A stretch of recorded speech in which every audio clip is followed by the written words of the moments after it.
Hi, it's Jennifer from Fortune Web Marketing here, and we have a little bit of news on the Google side of things. For those retailers out there who are used to submitting your Google product feeds for free, that's all about to change.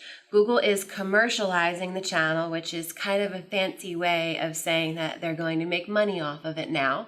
So all your feeds will be submitted in the same manner to get your products onto Google Shopping and integrated into search results. However, you're going to have to run what we call product listing ads through the AdWords channel. And it's still going to be the same type of bid and auction type of model, the product listing ads through the AdWords channel. And we're going to go into detail with you about that right now, take you through what are product listing ads and how you would set them up in AdWords. But don't worry, your cost for running a normal AdWords campaign with your text-based ads is a lot higher than what it will normally be for product listing ads. Depending on the products that you have submitted to Google Shopping, it could be as little as 1 cent a click, 5 cents a click, or as high as a few dollars. It just really depends. But either way, if you're with Fortune Web, we're going to take care of you and make sure we maximize your return on investment and we budget accordingly for your ads and for your shopping feeds. So let's take a look on what are PLAs or product listing ads and how you set them up. Google has put a couple incentives out there. If you're an existing AdWords advertiser and you launch product listing ads before August 15th, you will receive 10% off on your product listing ad costs through the end of the year. If you're not an existing AdWords advertiser, you will get a $100 credit when you do begin running product listing ads through Google. Now I think we're going to take you through the difference between a product extension and a product listing ad, how they show up on search results, and also how you would be able to set them up through Google AdWords.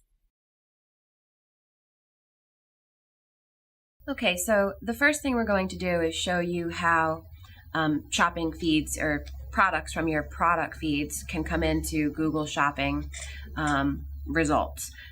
So if we search for cheap binders, let's say, over here, you'll see that you have shopping results for cheap binders. Currently, all of these results right here come from shopping feeds that are submitted through Google Product Search, the current product where you're all submitting your shopping feeds or your product feeds to now. There's no cost in order to do this. This is what is changing. So before we go into product listing ads, I want to actually take you through what product extensions are and what product listing ads are. So the first thing I want to show here is, if you look here, you'll see a link here in this ad that says show products for cheap binders from this particular merchant. If I click that, these all come from the shopping feed. These are called product extensions, and Google is going to show products from your product search feed based on what the user is inputting up here. This is not changing. However, if you look over here, you'll have product search ad, or product listing ads. All of these are showing up because in these merchants inside their AdWords account have set up product listing ads to show. So I'm going to actually go ahead and take you into the anatomy of a product listing ad. So in order to create a product listing ad campaign, the first thing you're going to need to do is actually create a new campaign. You might want to call it PLA. In this case, we're just going to do one for binders, PLA binders. I'm going to just select the United States.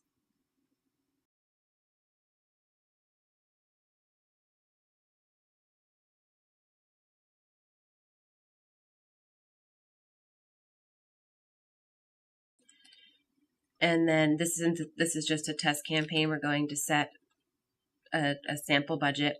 And here's the most important is extend my ads with relevant products from Google Merchant Center. You want to just to clarify, you need to make sure that you have your feed linked up to your Google AdWords account. That's not what we're showing you here. We're just showing you how to create a product listing ad once you do have your Google Merchant Center feed linked to your AdWords account. So you want to select the extension, and then you're going to say save and continue. Now, this is where you create your ad group, and since we only want to create product listing ads in this campaign, we're going to check the radio button for product listing ads. Again, you can add a promotion here if you have a % off, free shipping, what have you. We don't want to show all product targets because we want to basically specify that this one is going to be just for binders. So we're going to remove that.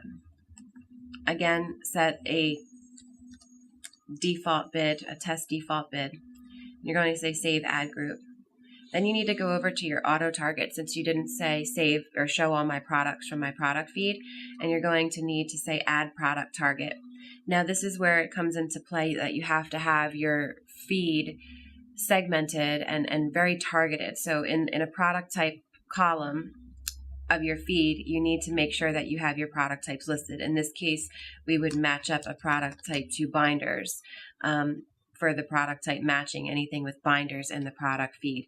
And then we would say validate here. And you can add as many as you want.